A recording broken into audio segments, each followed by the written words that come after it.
আসসালামু আলাইকুম প্রিয় কলেজের মানুষ, কেমন আছেন সবাই? আপনারা যারা মূলত ফেসবুকে কন্টেন্ট ক্রিয়েটর রয়েছেন, যারা ফেসবুকে কন্টেন্ট করেন, নতুন যারা রয়েছেন তাদেরকে একটা বার্তা দিতে চাই। সেটা হচ্ছে আপনারা জানেন যে আসলে ফেসবুকে কিন্তু আপডেট চলছে, আর নতুন যে নিয়মে আহ, যারা নতুন কন্টেন্ট ক্রিয়েটর আছেন তাদের জন্য যে সাবধানতা অবলম্বন করতে হবে সেটা হচ্ছে অনেকেই জানেন না, অনেকে কিন্তু হুড়হাড় করে ভিডিও আপলোড করছেন, ট্যাগ দিচ্ছেন।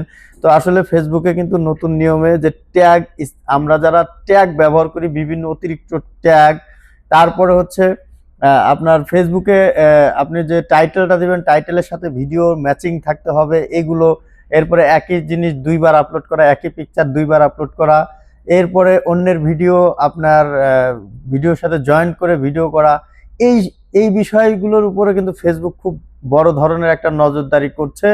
আর সেক্ষেত্রে অনেক কন্টেন্ট ক্রিয়েটর কিন্তু বিপাকে পড়বে কিছুদিন পরে, যারা অন্যের ভিডিও নিয়ে ভিডিওগুলো বানিয়েছে তাদের জন্য খুব একটা দুঃসংবাদ এটা ফেসবুকের পক্ষ থেকে। আর যারা এই বিষয়ে জানেন না বা যারা জানতে চান তারা অবশ্যই ফেসবুকের বর্তমান গাইডলাইনটা একটু ফলো করবেন, দেখবেন সেখানে সবকিছু উল্লেখ করা আছে, তাহলে আপনারা সহজে বুঝতে পারবেন। আমি আপনাদেরকে শর্টকাট, যারা অনেকের নতুন ইউজার রয়েছেন, যারা নতুন ফেসবুকে কাজ করেন, আমি চাই ভালোভাবে আপনারা কাজ করেন, আপনারা আপনাদের পেজটাকে সুরক্ষিত রাখেন, যাতে আপনার পেজে কোনো রকম কোনো ধরনের সমস্যা না হয়, আপনি যাতে ভালো কিছু করতে পারেন, সেই জন্যই এই ইনফরমেশনটা আপনাদেরকে দেওয়া। আপনারা কাইন্ডলি একটু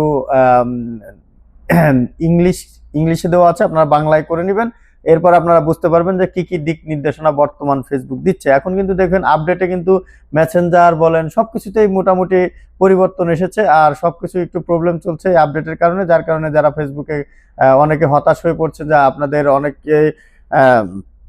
অনেকেই লাইভ করতে পারছেন না, বা অনেকেই কন্টেন্ট ডলার জমছে না, এরকম বিভিন্ন সমস্যার সম্মুখীন হচ্ছেন। তো এটার সমস্যা সমাধান হয়ে যাবে খুব শীঘ্রই আপডেটটা কমপ্লিট হলে। তবে আপনাকে সতর্ক থাকতে হবে, ভিডিও আপলোড দেওয়ার সময় আপনি একই ট্যাগ বারবার ইউজ করতে পারবেন না, এটা মনে রাখবেন। আর দ্বিতীয় হচ্ছে একই ল্যাঙ্গুয়েজ বারবার ব্যবহার করা যাবে না, মানে একই লেখা বারবার দিতে পারবেন না। আপনি ডিসক্রিপশন লেখার সময় একটু পরিবর্তন আনবেন, সবকিছু একটু পরিবর্তন করে দিবেন, তাহলে আর প্রবলেম হবে না আশা করি।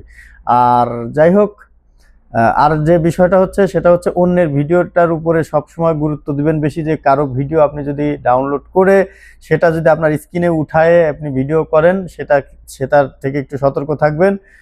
এখানে কিন্তু খুব বড় ধরনের একটা নজরদারি চলছে ফেসবুকের। তো যাই হোক, এই ছিল আজকের আপডেট। আর সবাই আমার যারা নতুন রয়েছেন, আমার এই ইউটিউব চ্যানেলটা সাবস্ক্রাইব করে রাখবেন, কারণ আপনারা জানেন আমি ইউটিউব চ্যানেলে কিন্তু আপনাদেরকে নিয়ে লটারি আয়োজন করব, খুব দ্রুতই সেটা কার্যকর করব। সবাই সাবস্ক্রাইব করে সাথে থাকবেন, ধন্যবাদ।